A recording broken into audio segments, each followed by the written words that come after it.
Elles sont femmes de céréaliers, d'éleveurs, de viticulteurs. En agriculture conventionnelle, biologique, raisonnée. Elles viennent de petites, moyennes ou grandes fermes implantées sur toute la France. Elles sont issues du monde agricole, où le découvre jour après jour. Entre les coups de main à la ferme, la vie amoureuse et familiale, conditionnée au rythme des cultures, de la météo et des animaux, elles sont elles-mêmes salariées ou agricultrices. Ces femmes sont les piliers de leurs conjoints agriculteurs. Je m'appelle Marion, j'ai plaisir à discuter avec elles et partager, témoigner, diffuser leurs choix de vie, personnels et professionnels, ainsi que leurs joies et difficultés liées au monde agricole. Alors, à votre avis, où ça mène quand on s'aime ?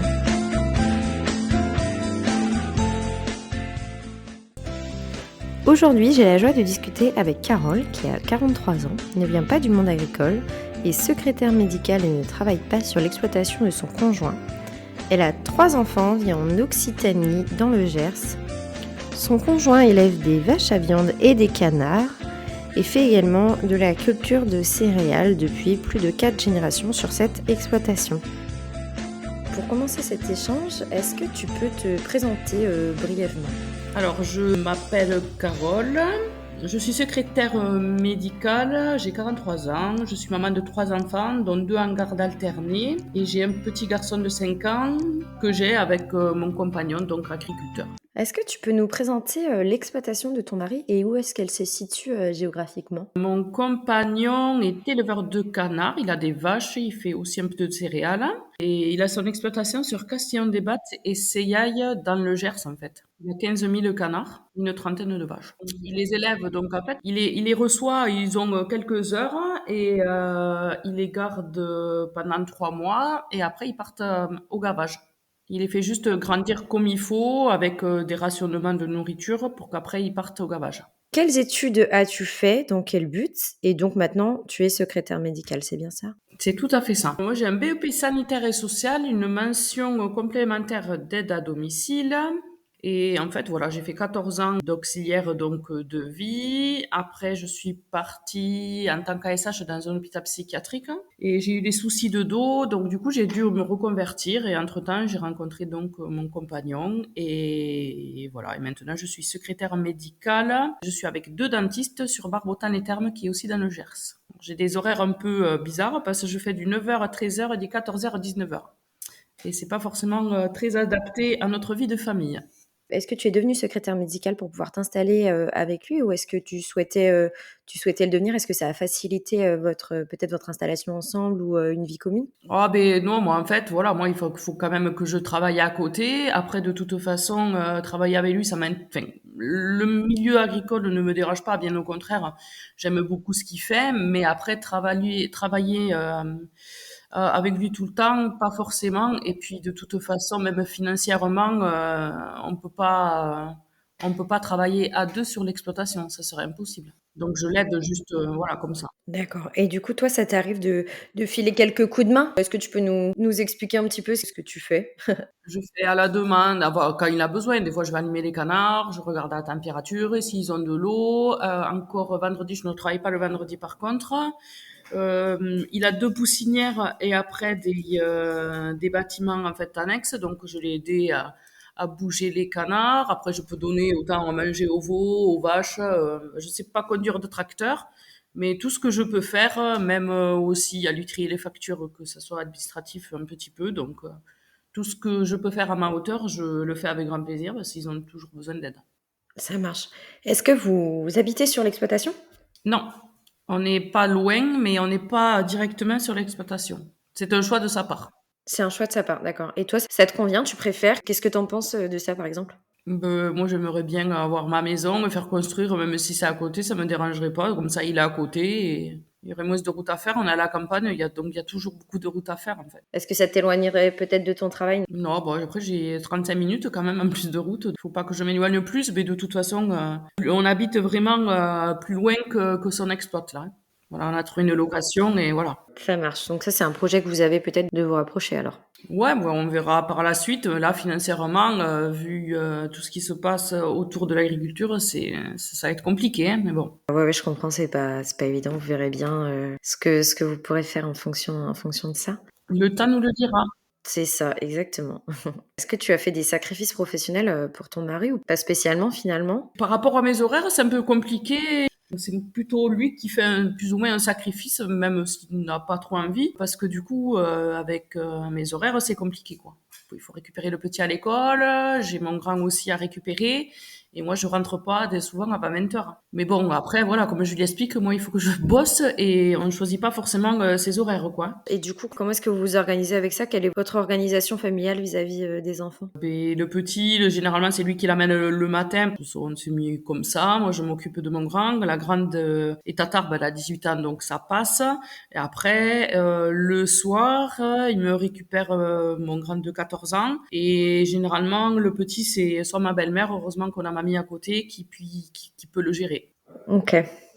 Et généralement, il le ramène. Après, quand les moissons vont commencer ou autre, de toute façon, il va falloir que je me récupère, en fait, à 7h, 7h30 quand je finis. Il va falloir que je fasse mon petit ramassage en fin de journée. Et même le matin, les amener, mais par rapport à mes horaires, ça dérange pas. Je commence qu'à 9h, donc ça passe largement. Mais ça va être la course. Quelle relation il crée du coup avec votre enfant en commun, puis avec tes enfants, liée à son métier, d'éleveur? C'est très compliqué. Avec ma grande, ça va. Après, avec mon ado, ça se passe pas forcément trop bien. Et avec le petit, c'est que ça reste compliqué parce que, en fait, il a un rythme de fou. Donc, en fait, moi, je me le vois rentrer là actuellement fatigué. Je me le sens déprimé. Et en fait, il est tendu, quoi. Il est tendu, donc c'est compliqué. Il est fatigué, il a pas de patience, pas forcément, quoi.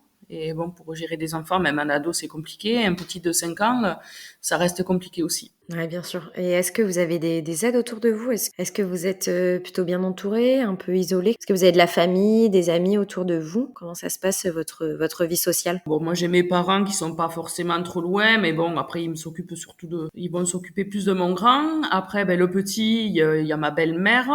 Après, oui, on a des amis. J'ai créé un groupe, en fait, de femmes d'agricultrices aussi qu'on puisse aussi créer un lien pour lâcher prise. Donc, on va se voir assez régulièrement, au moins une fois par mois, en organisant des soirées à thème, des sorties, des choses comme ça, pour pouvoir aussi, que nous aussi, on puisse lâcher prise. Ouais, ça c'est important. Qu'est-ce qui a amené ce projet pour toi, de créer ce groupe Facebook? Qu'est-ce que tu en attendais et qu'est-ce que ça t'apporte, au quotidien? Alors, ça a été créé. En fait, on a eu un gros barrage juste à côté de chez nous. C'est tout le monde a participé. On se retrouvait quasiment tous les soirs. J'ai appelé quelques copines à moi, des connaissances, en disant, les filles, est-ce que vous trouverez intéressant que dimanche on prenne le relais pour soulager nos hommes, leur montrer qu'on les soutient et aussi dire que nous aussi on est là et qu'on en a marre parce que nous on subit, on est impacté par cette situation et franchement c'est usant pour tout le monde, c'est usant pour les femmes, c'est usant pour nos mecs, c'est usant pour tout le monde. Et en fait c'est parti de là. Et en fait j'ai réussi à me récolter sur ce dimanche-là, j'avais fait signer toutes les filles qui sont venues que ça soit n'importe situation, si elles étaient femmes agricultrices elles-mêmes, ou juste un soutien. On a créé un groupe à nous, marqué les oubliés, et chaque personne disait ce qu'elles étaient. Moi, voilà, je suis femme d'agricultrice. Et en fait, j'ai récolté 120 signatures. Donc j'étais très satisfaite de cette journée. On a pris la relève à 6 heures du matin. Je suis restée jusqu'à 21 heures le soir. Pour montrer qu'on était là aussi, pour eux et pour nous aussi. D'accord, OK. C'est vrai que c'est intéressant parce qu'au moment de ces barrages, il parlait aussi de certaines femmes aussi qui tenaient les exploitations pendant que certains conjoints étaient sur les barrages et cetera. C'est vrai qu'on en a parlé un petit peu, mais mettre l'accent dessus, c'est hyper important. Ben, c'est important. On est là, nous aussi. On voit ce qu'ils subissent, on voit tout, quoi. On est vraiment au cœur de tout ça et c'est compliqué pour nous aussi. Et donc à l'heure actuelle, donc ce groupe, est-ce que donc tu parlais d'événements et cetera, qu'est-ce que tu veux mettre en place? Alors là, on a une première rencontre ce vendredi dans un petit village en mode auberge espagnole et vraiment que les femmes d'agricultrices sont invitées sans les enfants et vraiment sans les hommes. Donc en fait, on va proposer, on est trois à l'organiser. On va faire un tour de table directement aussi de suite ce qu'elles veulent parler. Après, rien n'est obligatoire, on n'oblige personne à révéler ce qu'elles ressentent ou quoi. Enfin, chacun est propre de ses sentiments et de ce qu'elles veulent dire ou pas. Et après, on risque de proposer voilà des soirées, peut-être soirée karaoké, peut-être une journée à la plage, pique-nique. Voilà, plein de petites idées comme ça. On ne sait pas trop où c'est que ça va nous mener, donc on y va vraiment calmement. Oui, oui, puis de toute façon, rien que le fait de vous rassembler, en fait, sans forcément discuter ou ressasser le sujet, juste de se comprendre en ressentant peut-être des choses communes, ça fera déjà du bien à nombreuses d'entre vous, je pense, en fait. Ben, bien sûr. C'est ce qui est ressorti en fait au barrage, quoi. Moi, la plupart du temps, je suis toute seule à la maison avec mes enfants. Et après, je le vis, j'en ai marre parce qu'on ne part jamais un week-end, question de moyens, patin couffin, un tout. Mais en fait, je me rends compte que je ne suis pas la seule. Et ça, c'est vachement important de se dire, ben, je suis pas la seule, quoi. Et en fait, voilà, ça va servir à ça aussi.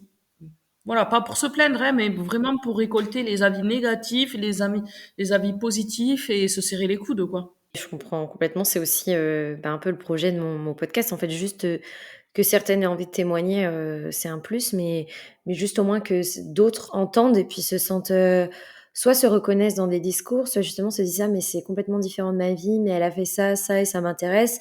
C'est, oui voilà, c'est aussi de se sentir, moins seule comme tu dis en fait et un peu comprise par des femmes qui vivent peut-être, un peu la même chose. C'est ça, et puis bon, on a nos habitudes, je pense que ça peut intéresser peut-être quelqu'un. Moi, je fais comme ci, je fais comme ça, et ça peut nous donner des idées pour faciliter peut-être aussi à leur quotidien, quoi. Exactement, ouais, ouais. Tu parlais un peu donc de vacances et cetera. Vous partez? Est-ce que ça vous arrive de partir tous les 2 en vacances, en week-end ou en famille? Jamais. C'est très, très, très rare. Je lui disais encore ce matin que je suis en vacances pendant 15 jours. J'ai fait, on pourrait pas partir au moins 2 jours, une nuit, quoi. Il m'a dit, mais j'ai même pas 100 euros. Il a plus, enfin, ils ont pas de trésorerie, il y a rien. Moi, mon salaire, il va pas suffire non plus. Et puis, si on part, c'est pas pour se serrer la ceinture à côté, mais juste pour souffler, on ne peut pas, c'est pas possible. Et puis, il y a les vaches à côté à s'occuper. Il y a les canards, là, qui ont même pas un mois. Donc, en fait, on est bloqué tout le temps. Ouais, que ce soit, en disponibilité et financièrement, quoi. Et financièrement, c'est ça. Donc, on n'a pas droit à tout ça. Voilà, c'est les week-ends. Les week-ends, je ne le vois pas. Il est tout le temps dehors. Après, je lui en veux pas, hein, c'est comme ça. J'ai choisi d'être avec lui. Choisi cette vie. Mais c'est vrai qu'après, voilà, il y a des concessions à faire sur le. Alors, il m'arrive maintenant. J'ai pris, malheureusement, c'est l'habitude. Et ben, cet été, je suis partie avec mes 3 enfants. Mais monsieur n'était pas là parce qu'il ne pouvait pas s'absenter autant de temps. Je suis partie que 4 jours. Je comprends. Comment est-ce que vous trouvez votre équilibre, tous les 2 et comment est-ce que vous menez votre vie de couple liée à sa vie d'éleveur? Eh ben, comme je te disais tout à l'heure, en fait, je le sens enfin, de plus en plus déprimé, agacé et usé. Donc c'est compliqué. Ça reste compliqué. Vous arrivez quand même à vous trouver des instants, à parler autre chose un peu que de la ferme ou des soucis liés à l'exploitation? Quand il parle pas forcément, en fait. J'essaye de le soutenir au maximum, mais c'est quelqu'un qui est qui reste assez enfermé, donc c'est compliqué. Et heureusement on se crée par rapport à ce barrage, qu'on s'est créé un petit groupe. Hier, on était invités et la semaine dernière aussi, et j'ai dit à un copain à lui, tu sais, Jérôme, il va pas bien, quoi. Il va pas bien. Voilà, il est tout le temps agacé, il est tout le temps fatigué, donc c'est compliqué. On n'a pas moi j'ai pas l'impression d'avoir une vie intime avec mon compagnon, là. Bah, est-ce que tu penses que c'est une passade? De toute façon, c'est un peu compliqué à savoir parce qu'on sait pas trop de quoi est fait l'avenir, en fait. Voilà, mais on va faire en sorte que ça soit qu'une passade. Je suis terrible, enfin, voilà, je suis quelqu'un de très optimiste et positive, donc on va faire en sorte de positiver et de se dire que c'est un mauvais moment à passer. C'est vrai qu'il y a il y a quand même des services de remplacement, mais c'est payant. On peut pas les payer, donc on peut pas passer de. On pourrait quand même appeler en disant, ouais, est-ce que vous pouvez me remplacer juste quelques jours, que je puisse souffler, comme quelqu'un qui a ses 5 semaines de vacances. Mais là, il faut payer, donc c'est pas possible. Quelle est la sortie, en fait? L'issue de tout ça? On ne sait pas. Toi, est-ce que tu avais grandi dans le milieu agricole? Est-ce que tu connaissais ce milieu? Comment est-ce que tu as rencontré ton mari et quels étaient tes premiers ressentis lorsqu'il t'a parlé de sa vie, d'éleveur? Alors, moi, je suis pas du tout issue j'ai grandi à la campagne, mais pas dans un milieu agricole. J'ai personne de ma famille vraiment qui se faisait ce boulot, donc j'ai vraiment découvert sur le tas. Le père de mes enfants a été employé agricole. Donc, je me suis séparée il y a 10 ans de lui et j'ai rencontré Jérôme dans un bar de nuit, tout simplement, alors qu'on habitait vraiment pas loin, mais je ne l'avais jamais rencontré, je ne le connaissais pas. Quand je l'ai rencontré, bon, comme tout couple, de toute façon, c'est tout beau, tout rose au début. Il m'avait un petit peu expliqué, mais restait encore disponible en fait, donc je me rendais pas compte. Au début, ça a été compliqué de vivre avec ce métier-là parce que c'est vrai que je ne le voyais pas. Et puis bon, au tout début, on ne sait pas. Ça, enfin, le boulot s'est amplifié en fait. Au fil des semaines et au fil des mois, c'est amplifié. Et j'ai eu du mal, mais bon, après, je me dis que voilà, j'ai eu une vie aussi où c'est que j'ai rencontré, j'ai eu des compagnons qui pouvaient boire beaucoup d'alcool ou alors voilà fumer. Et je me dis que je préfère avoir quelqu'un en fait qui travaille que je ne vois pas que quelqu'un qui part la journée ou boit à la maison que je retrouve complètement dans un état second. Donc je pense qu'il faut savoir faire des choix. Et voilà, donc après, je reste quand même heureuse avec mon compagnon. Il me respecte, il me donne le sourire, il y a de la complicité malgré tout ce qu'on peut traverser, malgré que j'ai du mal à trouver des fois, comme on disait tout à l'heure, ces moments de couple. Mais bon, voilà, c'est comme ça. Et qu'est-ce que tes enfants pensent de l'élevage, du métier de ton conjoint? Est-ce que ça les attire? Est-ce que ça leur fait peur? Comment est-ce qu'ils ressentent ça? Est-ce qu'ils ont des moments aussi de joie de découvrir ce milieu agricole aussi? Comment est-ce que tu pourrais me parler un peu de ça? Mes grands, en fait, ne se sont pas forcément trop investis dans cette filière-là. Mathias, il a un petit peu suivi, mais après, ils ont une relation un peu complexe tous les deux. Ils ne s'entendent pas forcément trop bien, mais ça, c'est un sujet vraiment à côté. Par contre, Hugo, le petit, il est dedans, il monte dans le tracteur. Au début, il avait peur on l'a mis au canard petit, parce que de toute façon, il va grandir forcément dedans. Il a eu peur c'était rigolo, il a eu peur vraiment des tout petits canards, mais pas peur des vaches. Hugo, je pense que ouais, on verra après, il est petit, donc on peut pas trop se projeter, mais Hugo est vraiment dedans. D'accord, OK. Donc comme tu le disais, en fait, enfin, tu nous parlais de situations assez compliquées, mais le fait d'avoir, créé ce groupe et cetera, je te sens très positive, très enthousiaste, en fait, et ça, je trouve que c'est important, puis c'est important pour le soutenir aussi. Toi, quels instants de joie ou de bonheur tu tires aussi de ce quotidien à la ferme? Est-ce que, comme tu disais, est-ce que ça te plaît d'aller l'aider et cetera? Ben, c'est mon rôle d'être présente. Mon rôle, voilà, c'est mon rôle de femme et c'est mon rôle de le soutenir, quoi. Pour moi, ça fait partie du couple. D'être là pour les bons mauvais et les bons moments. Donc, eh ben, ça fait partie des bons et mauvais moments. Si je peux l'aider, au contraire, si je peux faire quelque chose pour le soulager, je serai là parce que je vois qu'on m'y trime et je ne peux pas le laisser pédaler malgré que je fais pas grand-chose. Pour moi, c'est montrer que je suis là pour lui, quoi. Même si lui, il va pas forcément le voir. Voilà, je vais le soutenir. Il y a des personnes qui vont râler parce qu'il n'est jamais là, patin coup fait. Moi, quand il rentre, en fait, déjà, j'ai 3 jours de week-end. Sur mes 3 jours, je vais passer mon temps, j'en ai marre, hein. Je peux te dire que j'en ai vraiment souvent, j'en ai marre, hein, à faire le ménage, hein. Le ménage, le linge, et en fait, je fais du batch cooking. Comme ça, le soir, quand il rentre, souvent il va rentrer avant moi, parce qu'il y a le petit à gérer et tout, mais au moins quand il rentre, il n'a les plats qu'à mettre au four. Il n'y a pas à batailler sur qu'est-ce qu'on va manger, pas tant coup faim. Je veux lui apporter, pour moi, c'est mon rôle, c'est de lui apporter ce confort. Ouais, le soutien, c'est déjà très important. Après, il va m'aider, il va m'étendre le linge, il va me mettre une machine, il va vider le lave-vaisselle. Après, le ménage, ça reste un homme, quoi, hein. Donc, il y a quand même ce côté-là. Je pense qu'il n'y a pas que les femmes d'agricultrices qui se retrouvent dans cette situation-là, mais nous, je trouve qu'on y a encore plus parce qu'ils n'ont pas le temps, quoi. Et puis, ils ont des journées relativement compliquées, dures. Et le soir, quand ils rentrent, moi, je veux pas. Moi, en m'organisant le week-end, ça permet d'avoir ce confort après la semaine. Est-ce que tu aurais un conseil à partager à une autre femme d'agriculteur, qui vivrait un peu la même situation que toi? Vis-à-vis peut-être, voilà, tu parlais de ton organisation, de petites choses, pour faciliter le quotidien. Est-ce que tu aurais, voilà, un conseil à lui partager?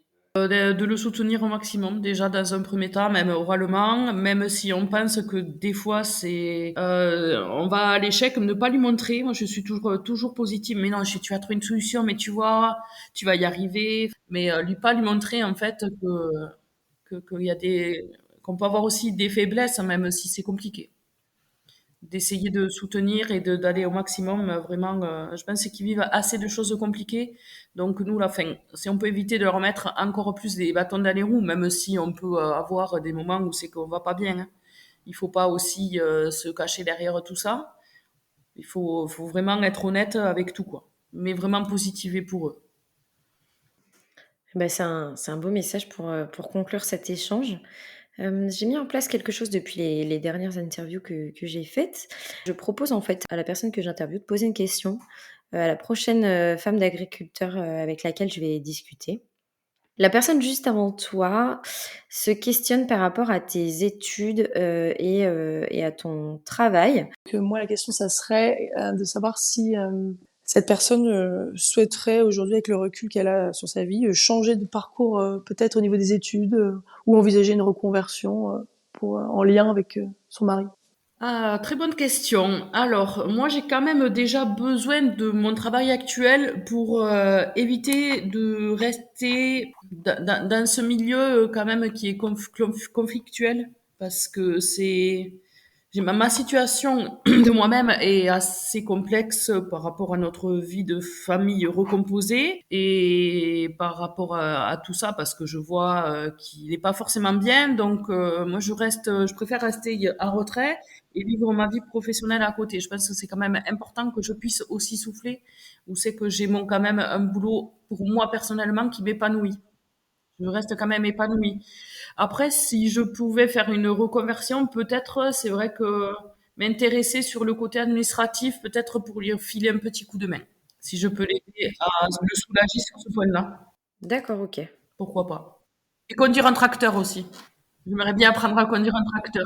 Moi, ça fait partie des choses que je fais que dire que je voudrais faire et que j'ai toujours pas pris le temps. Mais je pense que ça, tu pourrais y arriver avec lui. Bah, pourquoi pas, même aller dans les champs et tout, pourquoi pas, hein. Mais tout en gardant, en fait, mon activité professionnelle à côté. Je pense que c'est important d'avoir sa vie aussi à côté. Il faut pas s'engouffrer vraiment Oui, puis ça te permet aussi d'avoir tes collègues, etc., d'autres sujets de conversation. En fait, moi, j'ai pas de collègues, donc ça, c'est rigolo aussi. J'ai que mes deux dentistes et je suis toute seule à gérer mon petit bureau, mes accueils et tout. D'accord, donc c'est plus, oui, le fait de penser à autre chose, d'avoir un milieu qui n'a rien à voir avec le milieu agricole. Ouais, voilà. Mais après, voilà, je suis curieuse, donc j'aime bien connaître, savoir faire les choses. Donc, ça, si je peux rendre service à côté, autant le faire, hein. Voilà, c'est que du positif. On peut apporter que du positif, voilà, de toute façon.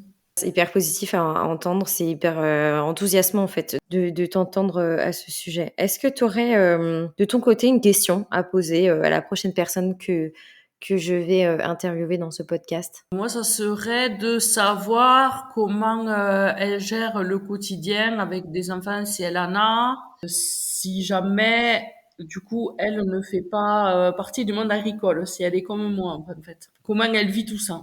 Ça marche. Eh bien, je transmettrai la question à la prochaine personne que je vais interviewer. Il me reste à te remercier pour cet échange qui était hyper intéressant, à te souhaiter bon courage aussi pour la suite. Eh bien, toi de même, et après qu'on puisse se réunir, si ça peut nous faire se réunir et parler vraiment de tout. Moi, j'invite aussi toutes les femmes d'Agri à aller sur mon compte Facebook que tu connais, qu'elles n'hésitent pas à venir se rejoindre à nous pour qu'on puisse se faire connaissance à droite et à gauche et se donner des conseils, comme moi je vais le faire aussi en chair et en os avec mon petit groupe. Ouais, parfait. Le message est passé. Voilà, faut pas hésiter. Plus on est fort. La force, hein. Qu'on se serre toutes les coudes et pour qu'on s'en sorte, hein. Voilà, on n'est pas que des personnes, on est là. Voilà, c'est les femmes. Eh ben, merci beaucoup, Carole. Et c'est une super conclusion. Je trouve ça très gratifiant et hyper enthousiasmant.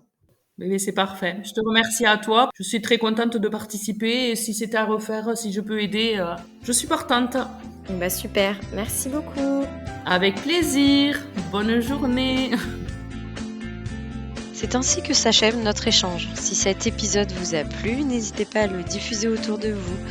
Mesdames, si certains propos font écho à votre vie ou au contraire sont bien différents de vos choix professionnels et personnels, alors n'hésitez pas à venir discuter avec moi dans un prochain épisode.